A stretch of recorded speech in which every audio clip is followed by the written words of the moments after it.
old stool. Same ashtray, same dog ends. And thank God they didn't empty that.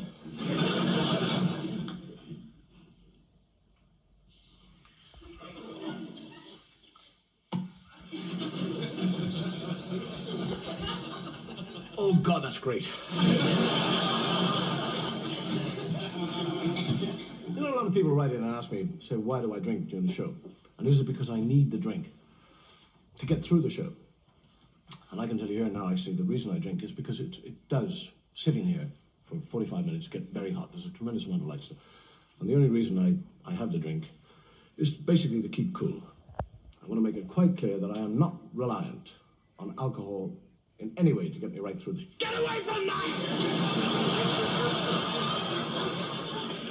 We had a very famous man in Ireland once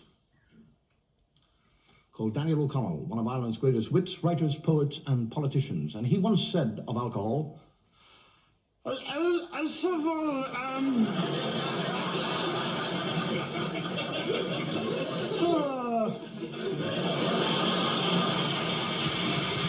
little fellow walking into a bar, and standing outside is a nun. And she looks at him and she says, before you enter this den of iniquity, think of your mother and your father. He said, they're dead. They're dead in heaven.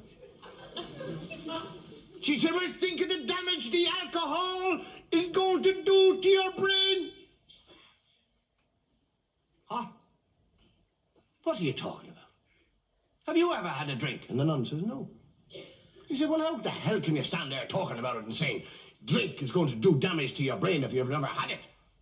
I'll tell you what, I'll go in, get your drink, bring it out, give it to you, you drink it. If you don't like it, then you can talk about it. But don't talk about things you've never experienced. What'll you have? And the nun says, I don't know. What do ladies generally drink? He says, gin. She says, all right, I'll have a gin. But get it in a cup so nobody will notice. The fellow goes into the bar and he says, give us a pint of beer and a double gin in a cup. The fellow says, is that bloody nun out there again?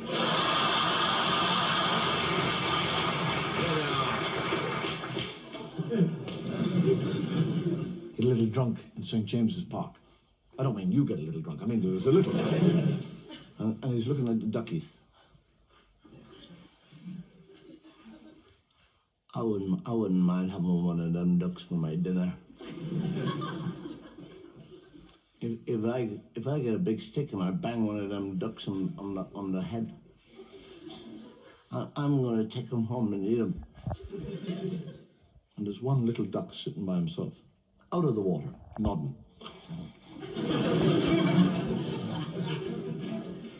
So the fella gets a big stick and he runs over to the duck and he goes, boom! And the duck goes,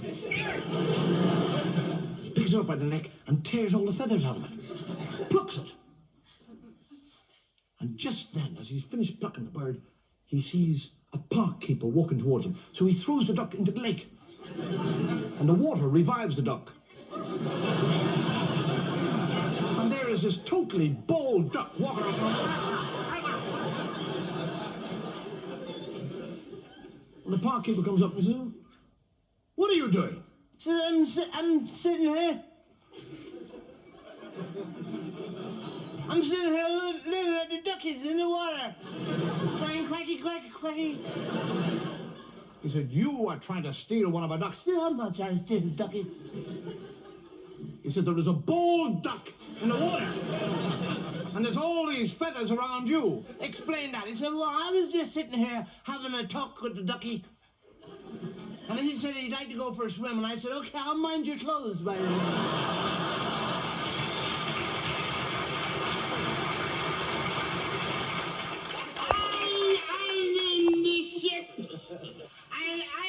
Just a minute, sir.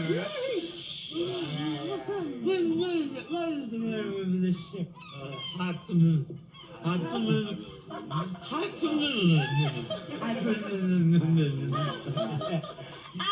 named this ship Hyperluminous.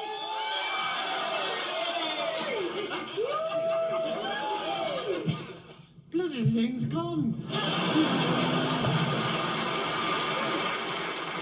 At one time in my life, I was what they call a freelance reporter, and I used to spend a great deal of time in the law courts of Dublin.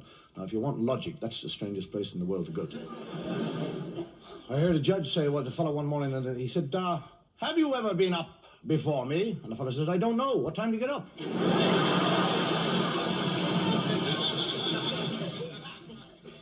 I saw counsel, a rather pompous counsel, being taken down by the honesty of a little fellow.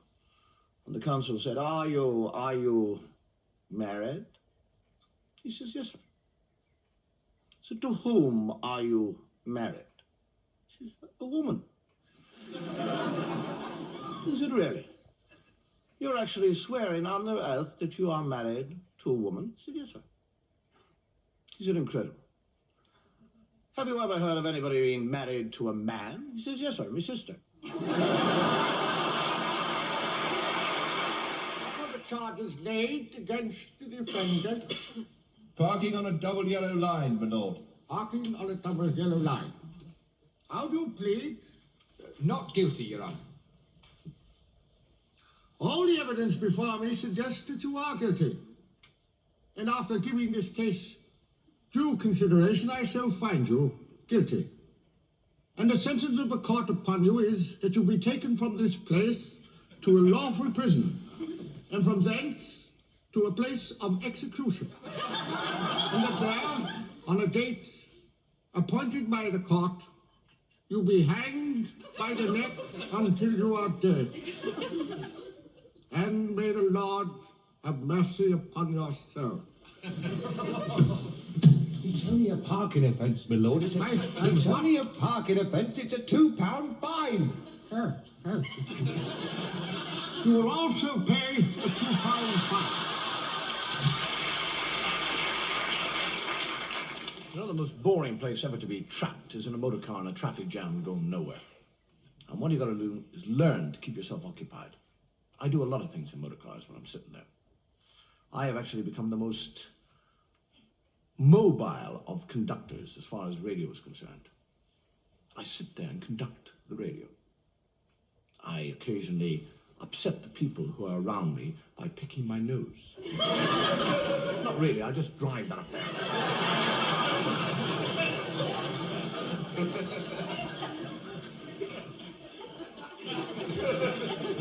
Actually, the thing to do is to try and attract the attention of other people. Even if you just blow the horn, doesn't matter. Just blow and do odd things. I do, and I go, and I go, and I go.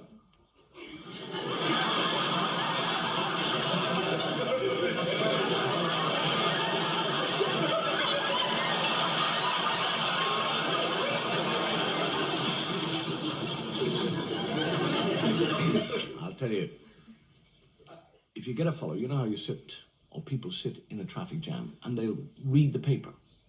If you get behind one of those fellows and they're stuck in the paper, they forget the course of time and they're reading away. All you got to do is blow your horn. They think the traffic's moved on and they'll drive straight. A nice one like that. And get their attention and you go.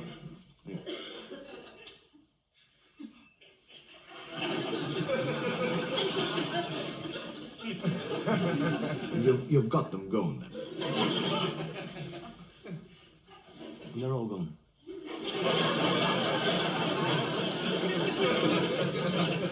Nothing worse than actually watching somebody trying to thread a needle.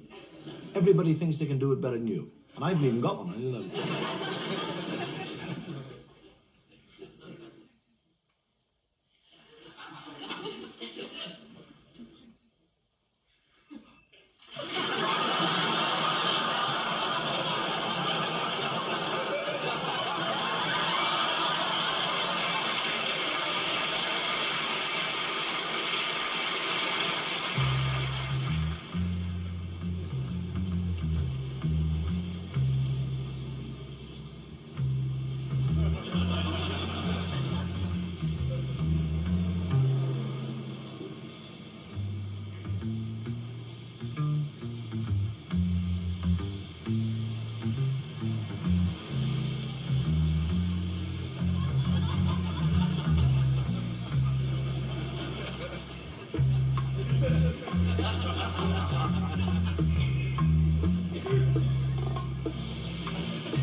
with a fellow, talking to a fellow in Ireland, and he said, "Did you go away for your holidays?" He said, "I did." He said, "I did. I went over to the continent with my friend Charlie."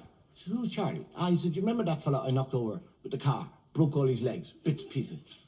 He said, "I took him as a kind of, just a kind of feeling. We went over to Paris, went up in the Eiffel Tower." He said, "Did Charlie go with you?" He said, No, Charlie can't walk without his crutches." So where'd you go then? He said, "We went down to Italy, went to Pisa, to the Leaning Tower. I went up in the Leaning Tower, Pisa." He said, "Did Charlie go with you?" He said, No, Charlie can't walk without his crutches." He said, "We went to Rome, talked to the Pope." We did. Didn't actually, he talked to us, he talked to Charlie. He said, "What did he say?" He says, "Charlie." He didn't talk, he didn't have an Irish accent, you know. But... He says, "Charlie, throw away your left crutch." And Charlie threw it away. He said, "Did he?" "What did he say then?" He said, "Charlie, throw away your right crutch." And Charlie threw it away. He said, "What happened then?" And the Pope, he says to Charlie, he says, "Charlie, walk." And your man said, "Did he walk?" He said, "No, he fell over, he can't walk without his crutches."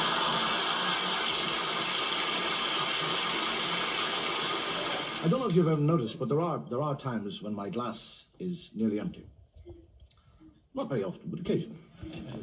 And then I introduce some sketches. And when we come back after the sketches, by some miracle, my glass is full again.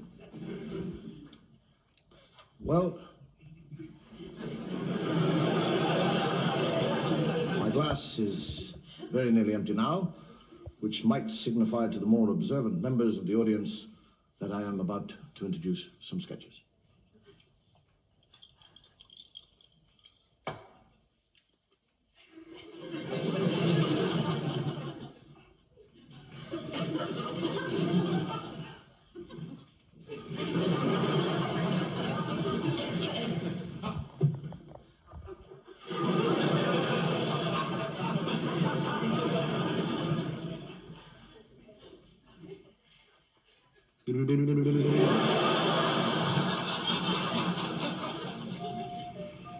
Rapunzel! Rapunzel! It is I, your prince. Let down your hair.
Haven't you finished that book yet? Haven't you finished that book yet? All you do is read. You're on night work all the week. You only have one night off, and what do you do when we get to bed? Read. Oh, shut up. Well, there are other things to do in bed. What, would you looking like that? A month-old trifle? Very funny, aren't we? Well, since we're here to sleep, perhaps you'll get up and close that window and put that cigarette out. You know I can't sleep with the window open, and then you can put that light out. God almighty. Get a cigarette out, turn the light on. You can't sleep with the window open. You can't do nothing. It's all... God! What is it? It's your husband! Oh, quick! The cupboard! It's been 3.5 years since I worked in television. things have changed. I've changed slightly. One of the main changes, you probably noticed, there's no ashtray. I have given it up. I'm a heavy smoker. I used to even smoke in between smokes. I've given it up. Totally changed. And the most extraordinary thing about giving up smoking, to non-smokers, I'm a convert. I've come over. I've joined them. They're proud of me. They say, good for you. You've given up the filthy habit. Good, good, good, good, good. The heavy smokers who used to be my allies, I'm a traitor. Bloody Judas. You of all people. But one of the good things, or one of the new things about giving up smoking, is that I now have my sense of smell back. I can actually get up in the morning and open a window, throw it up and breathe it, and smell again. Petrol. Carbon monoxide. Dog shit.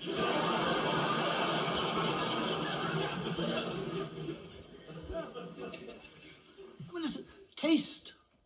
I actually thought when I used to eat food, it was the smoking. I had no taste. It's not the smoking, it's the food. It's bloody tasteless. And now the whole thing about being a smoker, actually being a smoker is very difficult in today's society because the pressures are on smokers. Society frowns upon smokers. There are signs everywhere. See them here. No smoking. Smoking is not allowed. Smoking is forbidden. The Americans, they're totally lunatic about it. When I was in America, I was smoking. And a woman stopped me in the street and she said, "You're smoking." Like I'd exposed myself. I said, "Yes, madam." She said, "You had a cigarette in your mouth." I said, "I know, I've been smoking for years. That's the only way I know how." But then, a couple of years ago, I actually decided, I don't think from pressure or anything else, I decided I would give up smoking because I have teenage children. And I knew that one day my teenage children were going to come in smoking. And I didn't actually think that I could be hypocritical enough to sit there and watch them go, and I'm going, "Don't do that. Filthy habit, give it to me. I decided I would give up smoking. And then I thought that because what actually happens, if you are a smoker, when it actually comes to giving up smoking, you're two people. There's a person who wants the smoke, and there's a person who doesn't want to smoke. So you have a kind of Jekyll and Hyde going with you all the time. And I woke up one morning, it was 8 o'clock in the morning, and I sat there and I thought, that's it. This is actually the day I would give up smoking. And then I thought, well, I don't really want to give it up. What you should actually do is cut it down. What you should do is actually think, you'll only smoke when you enjoy smoking, because you like smoking, you get a certain pleasure out of it. But instead of it being unhealthy, what you should do is just take the moments that you really get the most enjoyment, and that's the time to smoke. And when do you enjoy smoking most? I thought to myself, after a meal. When I've had a meal, that's when I enjoy smoking. Fine, you can have 12 a day. I'm actually sitting there, 8 o'clock in the morning, going, fine, 12, that's good. Right. I'm thinking of 12 cigarettes, 12, it's 8 o'clock now. I won't go to bed before 12 o'clock tonight. It's 16 hours, 12 cigarettes. It's an hour and 20 minutes for every cigarette. And I've finished that one. It's only 3 minutes past 8. I've only got 11 cigarettes. My wife comes in, "Good morning, guys." "Shut up!" Who's going to drive the children? Walk. 12 o'clock noon, I have gone through 9 cigarettes. I'm a lunatic. I'm sitting there, 9 cigarettes, oh my God, 12 hours. Oh God, what I never got through this 12 hours. Please help me, please help me. I'm like, wait. You have some cigarettes, you've got 3 cigarettes left over. That's 4 hours smoking. You can cut them in half.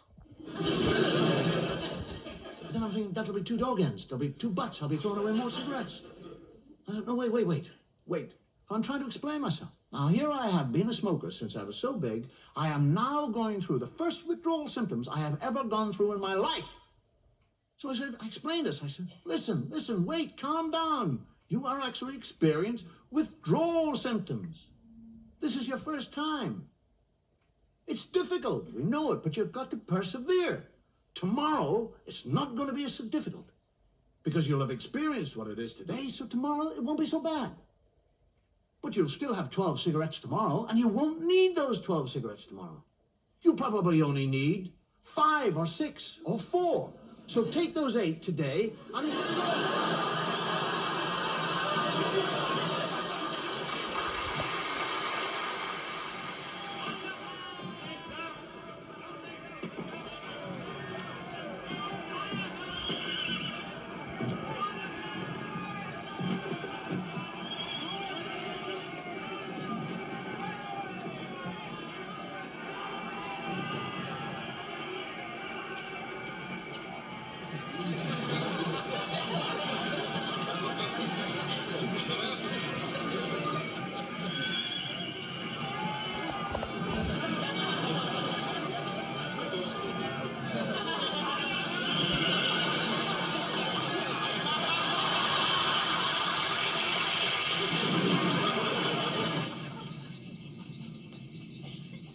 Before we shoot you, do you have any last request? See, What is it? I would like to hear you sing a song, huh? For me, before I die. Me? Sing a song? Yeah, well, sing a song, huh? Oh, if you insist, but I may not know all the words, huh? Granada, I have you under my spell. La, la, la, la, la, la, la, la, la, la, la,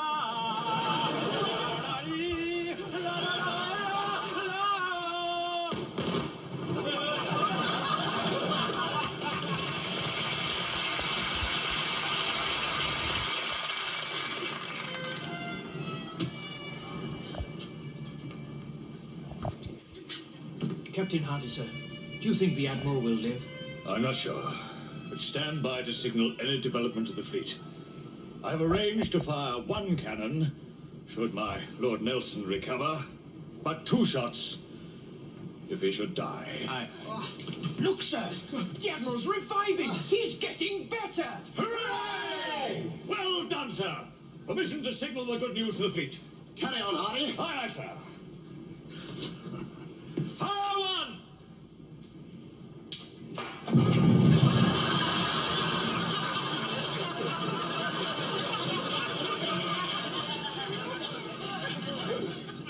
Fire 2 and 3!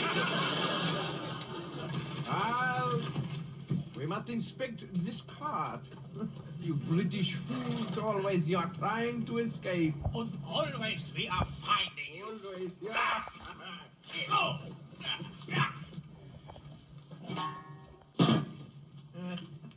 There is no way the wool you are pulling over our eyes. Rouse, open the gate! Come on, come on.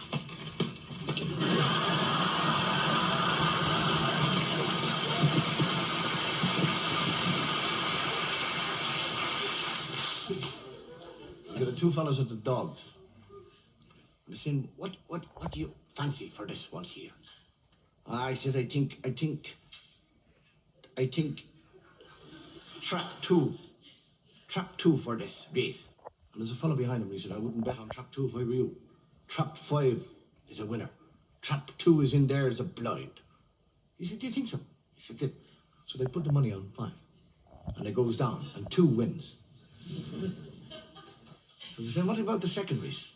He says, I think 1 for this one. He says, right, we put the money on 1. Your man's behind him again. He said, oh, no.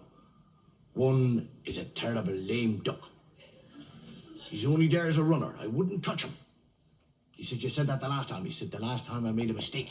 But this time, don't bet 1. Put your money on 6. He said, what do you think? He said, well, he seems to know an awful lot about it. You better put the money on 6. He says, right. Put the money on 6, it goes down, 1 wins. They go right through the card. They lose everything. The end of the race, he said, how much have you got? He said, I got 4 bob. He said, God, I'm starving. Will you go and get 2 cheese sandwiches? He says, right. He goes off, comes back with 2 ham sandwiches.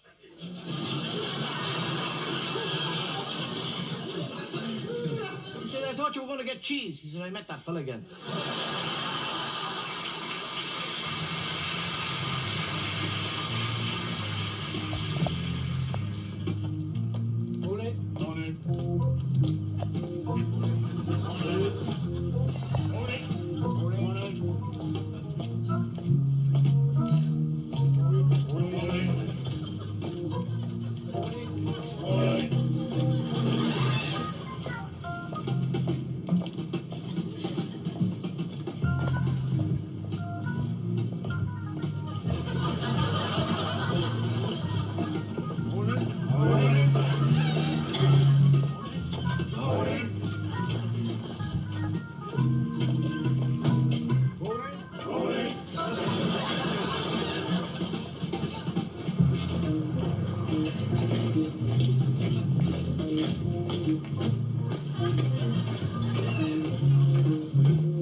People are very intolerant of each other.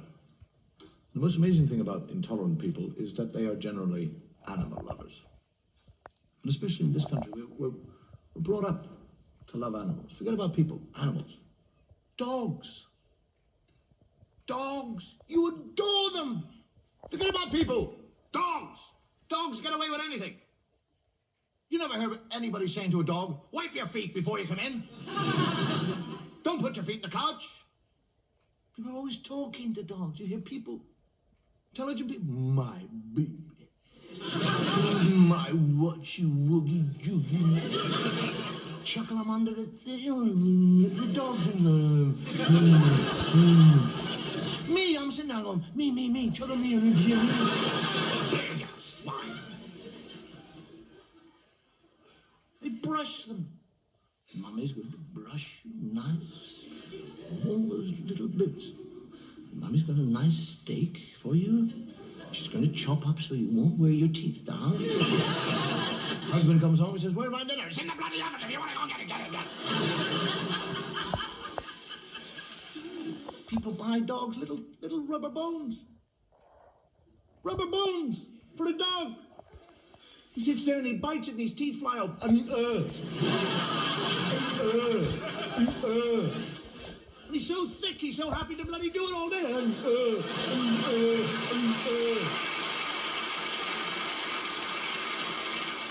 When you walk into a house, you sit down.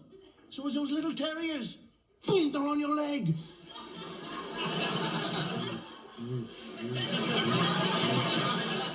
And nobody says a word. They sit there with a single. And the owner of the dog will say, that's his way of showing you that he likes you. I actually saw a dog having the leg of a table. And the child said to the mother, what's he doing, Mummy?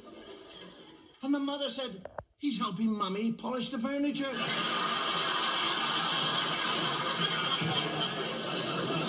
You actually think of it here, if any person in this audience now suddenly wished to perform the act of love with a member of the opposite sex, here, what the hell would happen? I wouldn't mind. But the rest of you turn around and say, filthy twat, oh my God, you've never seen anything so dirty in your life. I went to the studios and there was somebody screwing somebody. But if you're an Alsatian, you get away with it.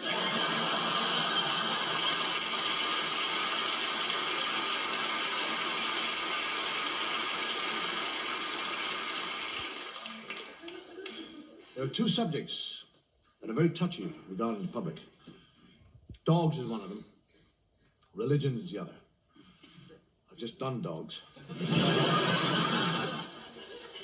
Here comes religion.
The Pope, discussing the existence of God with an out-and-out atheist, starts off very correctly, discussion, and as the hours go by, it gets more and more heated, and eventually the Pope turns to the man and he said, The mom!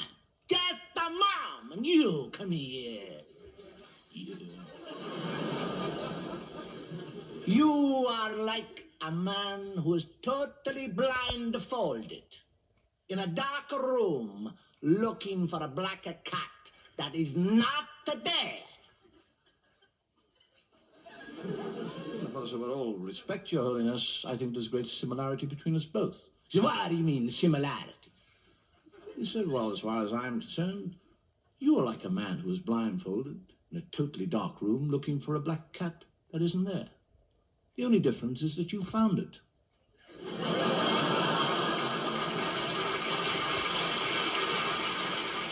Get a nun, gets up in the morning and leaves and walks down the corridor. And another nun looks at her and says, it's a difficult thing to say, another nun, and says, you got out of the wrong side of the bed this morning. And she goes on down, and another nun says, you got out of the wrong side of the bed this morning. And this happens 15 times, and by then she's livid. And she meets the Mother Superior. And the Mother Superior is just about to open her mouth, and the sister says, don't tell me that I got out of the wrong side of the bed this morning! And the Mother Superior said, I wasn't going to say that. I was just going to say, what are you doing with the bishop's shoes on?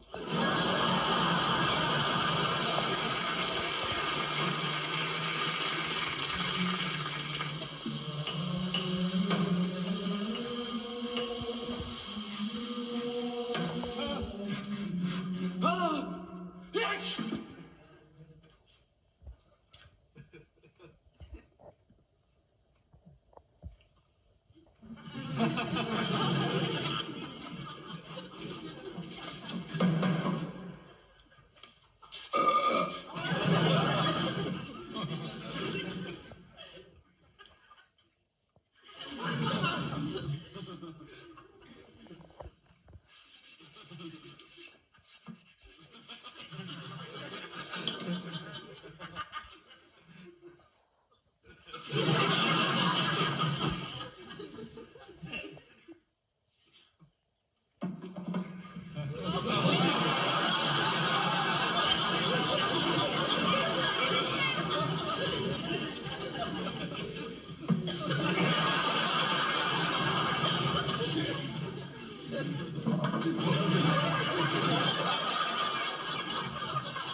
Any job can get you down. It's a story about a priest who went to the doctor and he said, I'm just up to here with the job. He said, I can't concentrate on the mass or confessional or the poor or the elderly. He said, I just cannot. I don't know why, what it is, but I've lost all interest. And the doctor said, well, what you want is a change. You want a complete change, a breakaway. He said, what you want to do is take your collar off, get dressed up as a layman and just go off and do things. And the priest does. 4 weeks later, he's in the Playboy Club in London. He's on his third scotch. He's won 50 quid on the table upstairs. And a bunny walks over to him with big ears, little tail.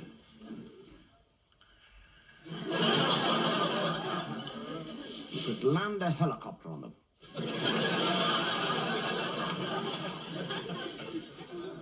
And she says, "Hello, Father O'Rourke." "You don't know me, do you?" She said, "Of course I know you. Don't you recognize me?" He said, "No." She said, "I'm Sister Bridget. We go to the same doctor."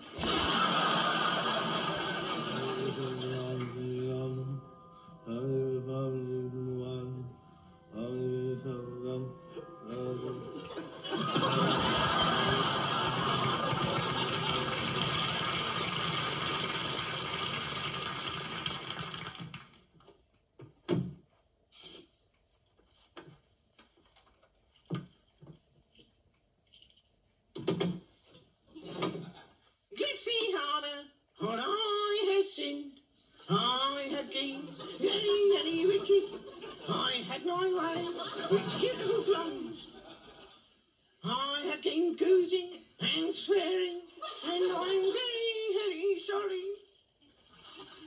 You have been.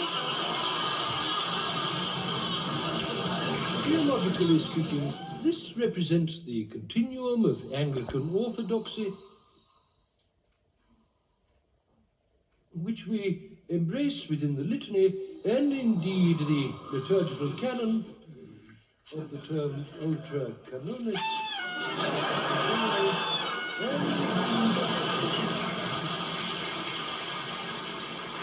I am what you might call a practicing atheist. I'm quite happy to be an atheist because I think actually God likes atheists better. We never ask him for anything.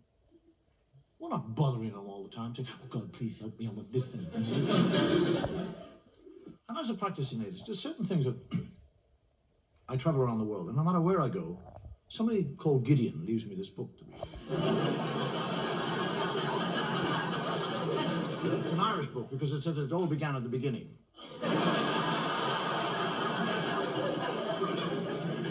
But there are certain things that, when I read the Bible, and I do read the Bible, that I find difficult to understand. I mean, if God has been there forever, what was he doing before he got to us?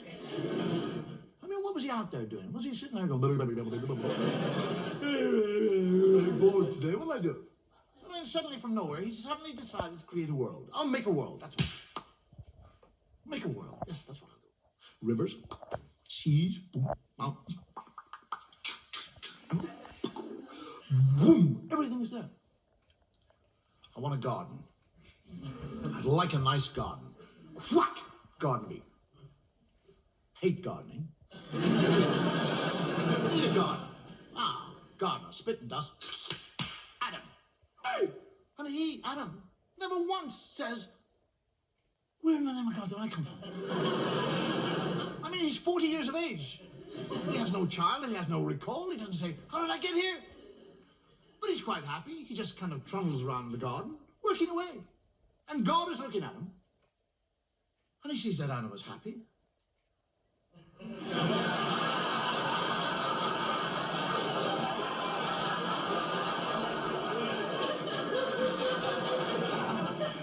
I didn't put him there to be happy. I'll put a stop to that. And God, during the night, sneaks down like a thief and steals, doesn't ask, doesn't request, steals it. His rib. And from his rib, he makes woman. And Adam wakes up in the morning, he's a real thickie. He's lying there, and and there's somebody else, he doesn't say, "Where did you come from? How the hell did you get here? Where did you get those lumps?"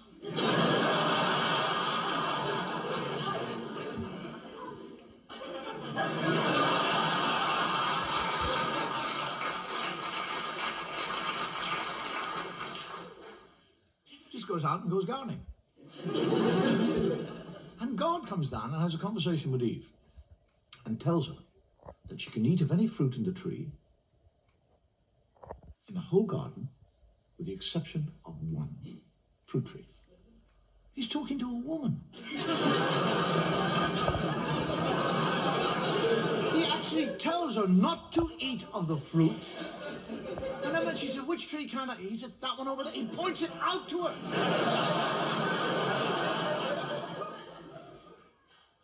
And when he goes and hides, and And she sneaks up to the tree, and a snake comes down and has a conversation. A snake. Now, if I see a snake, I'll back off. One starts talking, I'll crap myself.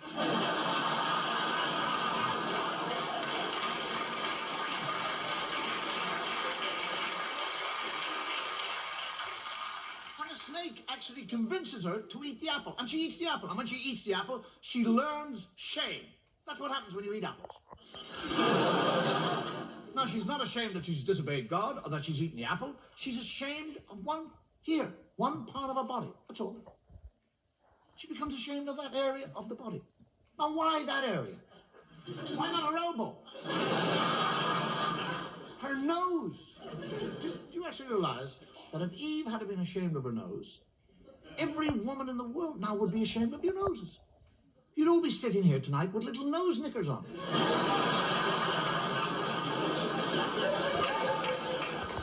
Men would be in nightclubs watching totally naked ladies with G-strings on their nose.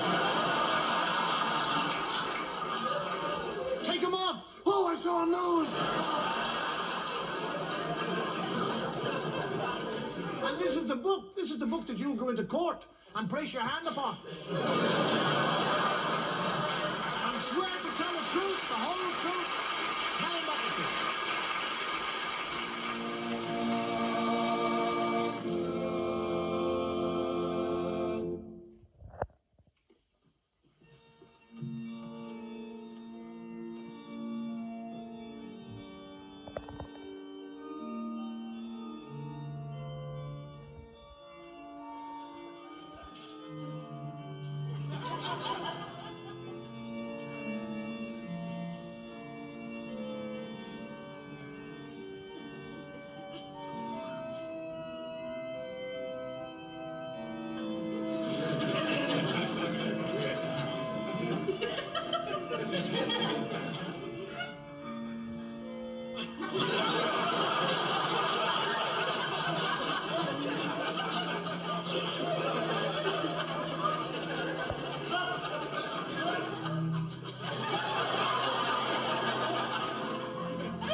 A very important part of the Irish way of life is death. See, if anybody else, anywhere else in the world dies, that's the end of it, they're dead. But in Ireland, when somebody dies, we lay them out and watch them for a couple of days.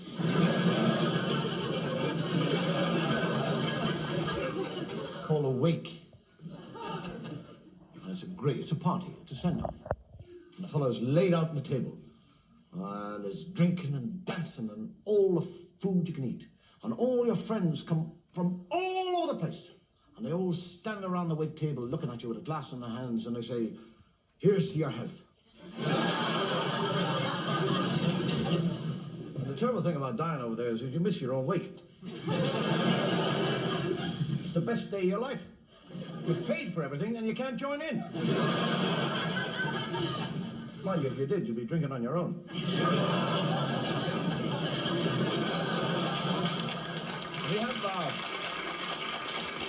We have a custom that the dying man is allowed one question before he dies, which must be answered completely truthfully. Otherwise, the soul is damned. And you get a little fella dying. And he's got 4 sons, 3 of the biggest fellows you've ever seen in your life, and 1 skinny little puny nothing. And he's lying there and he's going, Mary, are you there, darling? Are you there? And she goes, I'm here, love. And I'm here beside you. I'm going. He says, hello. Don't hang about now.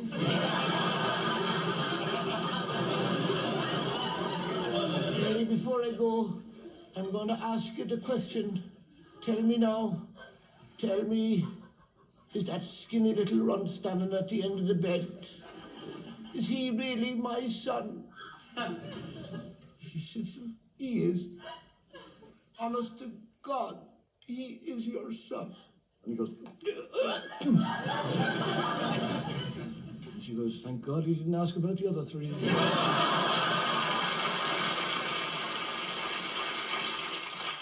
If you're ever going to see a fellow who's on his way out, you never talk about death. You never mention it. And you get the fellows who are going to see a fellow who hasn't got long. And the fellows say, don't say a word. Don't mention death or anything to do with death. He doesn't know. And don't let on. Not a word. Just be bright and cheerful and happy. They all walk into the little cottage and they go through the little door and over to the fella in the bed. He's lying there going,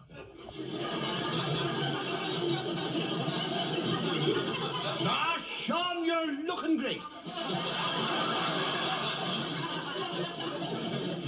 Still the life and soul of the party. It won't be long before you're up and punching English tourists. and they spend a half an hour and they talk and they chat and it's all cheerful and jolly. They don't mention death. And they all say, goodbye now, Sean. See you again. And they're all leaving. There's a big fella going out the door. He's about 6'7". As he goes through the little door, he cracks his head off the top. He goes, go!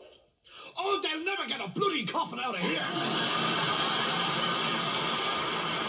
Dame Doris Dwight will be remembered as one of the greatest ballerinas of all time. And perhaps it is very fitting that she was taken from us while achieving a double arabesque split during a performance of Swan Lake. She will no doubt be sadly missed by us all.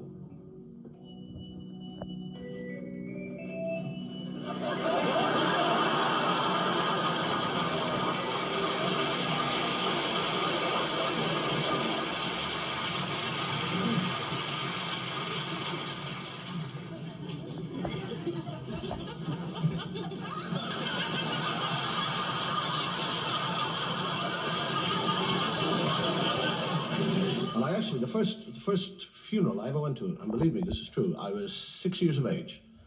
And as they lowered the box into the ground, the priest said, in the name of the Father and the Son and the Holy Ghost. And I, for years, used to bless myself and say, in the name of the Father and the Son and into the Holy Ghost.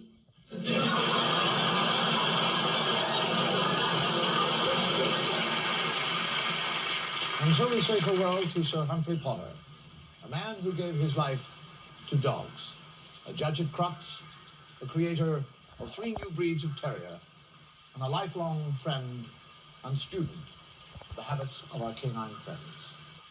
Let us commend his soul to the Lord. Amen. Amen.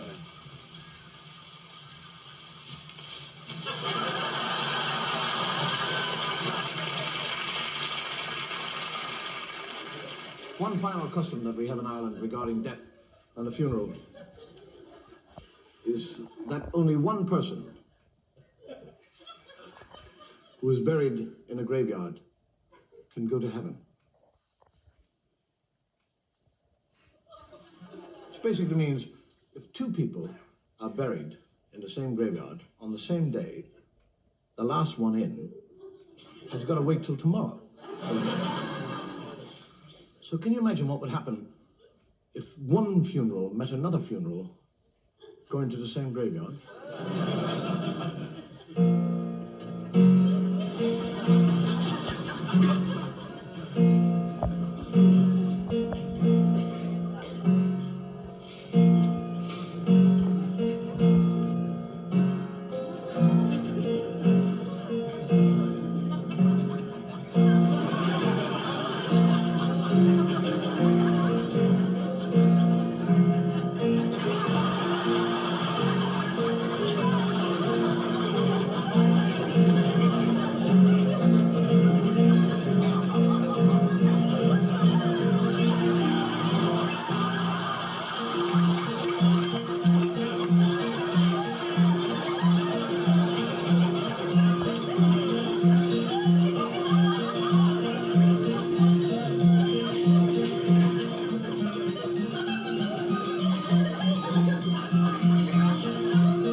Little fella dies and goes to heaven, and some people say, would you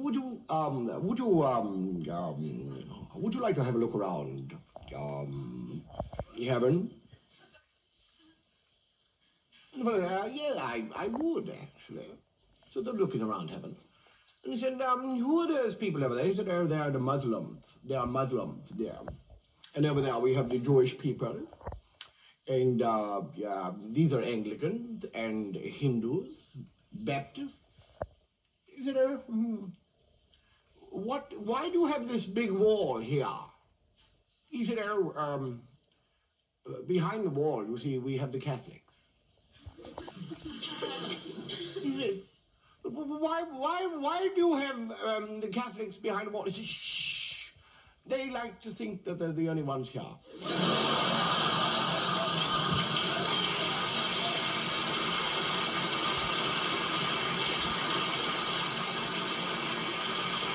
Tonight, thank you, and may your God go with you.